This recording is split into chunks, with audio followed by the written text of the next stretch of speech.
আসসালামু আলাইকুম রহমতুল্লাহি বারকাতু। অনেক ভাইরা বলে, ভাই শুয়ে শুয়ে খারাপ খারাপ স্বপ্ন দেখি, কোনো মানুষ জাদু করছে, কোনো তান্ত্রিক জাদু করছে, এই জাদুর প্রভাব থেকে আমরা কি করে বাঁচব?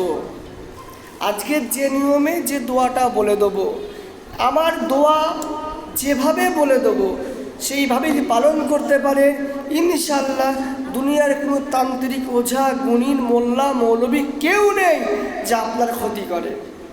কারণ এই সমস্ত কোন আয়াত আল্লাহ পাকের খাস রহমত, আল্লাহ পাক আপনাকে স্বয়ং নিজেই হেফাজত করবে ইনশাআল্লাহ। আসেন, সমস্ত মানুষও এবং জিনের জাদু থেকে বাঁচতে গেলে কি কি আমল করতে হবে আমরা জেনে নেই। সর্বপ্রথম ফজরের পরে এবং এশার নামাজের পরে সাতবার করে পড়তে হবে বিসমিল্লাহিল্লাযী লা ইয়াদুররু মা ইসমিহি শাইউন ফিল আরদি ওয়ালা ফিস সামাই ওয়া হুয়াস সামিউল আলিম। এই দোয়াটা 7 বার পড়বেন। 7টা ফু দেবেন মুখের মধ্যে, হাতে ফু দিয়ে মুখ মাসফা করে বুলিয়ে নেবেন।